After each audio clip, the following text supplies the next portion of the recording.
যেনে তেনে অংকত 5 মাৰ্ক পালে হ'ল বুলি যদি আপুনি ভাবিছে তেতিয়াহ'লে এই ভিডিঅ'টোৱে আপোনাক সহায় কৰিব পাৰে। বিশেষকৈ অধিকাৰী পিএইচ ৰিচাৰ্চ চেণ্টাৰে আপোনাক বিশেষভাৱে সহায় কৰিব পাৰে। গতিকে অলৌগুটি তলৌগুটি টুক্কা কেনেকৈ মাৰিব সেইটো জানিবলৈ এই ভিডিঅ'টো চাওক আৰু চেনেলটো ছাবস্ক্ৰাইব কৰিব। তেতিয়া আগলৈ এনেধৰণৰ ভাল ভাল ভিডিঅ' পাব পাৰিব। এতিয়া মই ভিডিঅ'টো আৰম্ভ কৰিছোঁ। Next question 1 plus 2 plus 3 dot dot dot plus n equal 55 হলে n ৰ মান। তা n ৰ মান কেনেকৈ উলিয়াব? যদি অলৌগুটি তলৌগুটি টুক্কা মাৰে তেতিয়াহ'লে কি হ'ব? আটাইতকৈ ডাঙৰ কোনটো? এই অপচনবোৰ চাব লাগিব। এইটো আছে 20, এইটো 15, এইটো 10, এইটো 5, হয় নহয়? চাৰিটা অপচন। আটাইতকৈ ডাঙৰ অপচন কোনটো? 20, এইটো 20। তাতকৈ 20তকৈ সৰু কোনটো? 20তকৈ সৰু এইটো 15, 15। আৰু 15তকৈ সৰু কোনটো? 10, এইটো 10।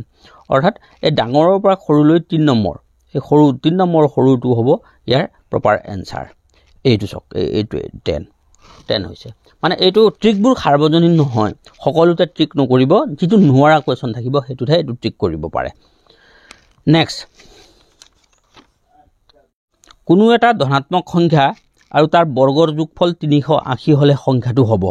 হয়নে? এটা ধনাত্মক সংখ্যা আৰু তাৰ বৰ্গৰ যোগফল কিমান হ'ব? 380 হলে সংখ্যাটো কিমান হ'ব? Option A 17, option B 21, option C 19, option D 39। এতিয়া অলৌগুটি তলৌগুটি টুক্কা মাৰিবলৈ হলে কি কৰিব? একেবাৰে ডাঙৰটো কোনটো এইটো চাব লাগিব।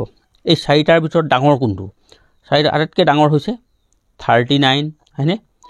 39তকৈ সৰু এইটো আটাইতকৈ ডাঙৰ 39টো। ইয়াতকৈ সৰু কোনটো? 39তকৈ সৰু এইটো 21, হয়নে? 21তকৈ সৰু কোনটো? 17 নে 19?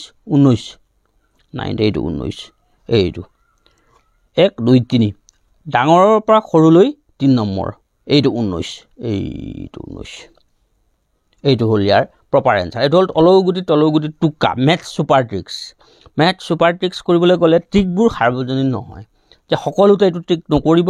মাত্ৰ যদি আপুনি কোনোবা এটা কুৱেশ্যনৰ এনসাৰ কৰিব পৰা নাই তেতিয়াহ'লে এই উপায় মতে কৰিলে প্ৰশ্নৰ উত্তৰটো শুদ্ধ হ'ব। মানে শূন্য নাপায়, নম্বৰ পাব।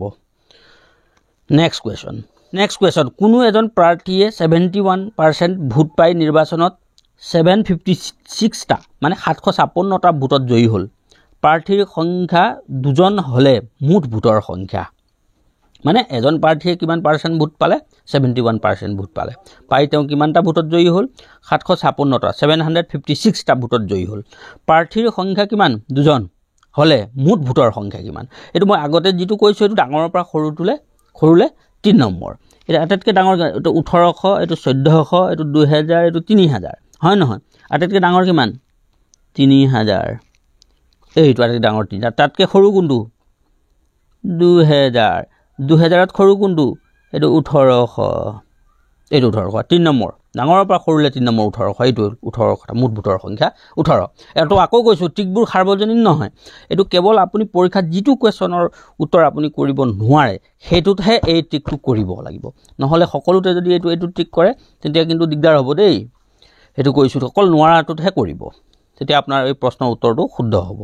কুৱেশ্যন লৈছোঁ 1 4 dot dot dot dot 16 31 64 127 আৰু 256 এইকেইটা আছে। এই খালী ঠাইত কি বহিব সেইটো লিখিব লাগে।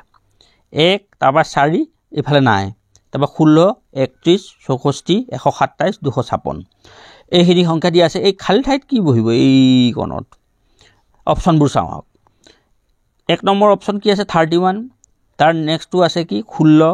তাৰ পিছৰটো 8, গটো 8, তাৰপৰা ঘৰটো ওপৰৰ এটাও নহয়, ওপৰৰ এটাও শুদ্ধ নহয়। এতিয়া কি হ'ব? মই কি কৈছিলোঁ ট্ৰিকটো? যে ডাঙৰৰ পৰা সৰুলৈ 3 নম্বৰ। আটাইতকৈ ডাঙৰ কোনটো? আটাইতকৈ ডাঙৰ 31, হয়নে? 31। তাতকৈ 31তকৈ সৰু কোন? 16। 16তকৈ সৰু কোনটো? 8। এইটো শুদ্ধ উত্তৰ হ'ব 8। এইটো গ দেখিলে? বুজি পাইছেনে নাই? ঘটনাটো হ'ল কি যে সকলোতে কিন্তু এইটো নকৰিব। চন হ'লে আকৌ উল্টা হ'ব। চনৰ ক্ষেত্ৰত আকৌ সৰুৰ পৰা ডাঙৰলৈ 3 নম্বৰটো হ'ব। এইটো পিছৰ ভিডিঅ'ত দিম যে চনবোৰ খেলি মেলিকৈ চনবোৰ দিয়া থাকে। তেতিয়া কি হ'ব? যিটো একেবাৰে এতিয়া যেনেকৈ ডাঙৰৰ পৰা সৰুলৈ 3 নম্বৰ হৈছে তেতিয়া কিন্তু সৰুৰ পৰা ডাঙৰলৈ 3 নম্বৰ হ'ব। বুজি পাইছেনে কথাটো? সেই মৰ্মে হ'ব। লগতে চেনেলটো ছাবস্ক্ৰাইব কৰিব ছাবস্ক্ৰাইব নকৰিলে মই কিন্তু আগলৈ ভিডিঅ' নিদিওঁ মই বৰ ওলোটা মানুহ দেই যিমানে ভিডিঅ' চাব সিমানে ছাবস্ক্ৰাইব কৰিব তেতিয়াহে মই আগলৈ ভিডিঅ' দিম কাৰণ ছাবস্ক্ৰাইব নহ'লে কিন্তু মই আগলৈ ভিডিঅ' নিদিওঁ গতিকে সকলোৱে যেন এই ভিডিঅ'টো ছাবস্ক্ৰাইব কৰে ধন্যবাদ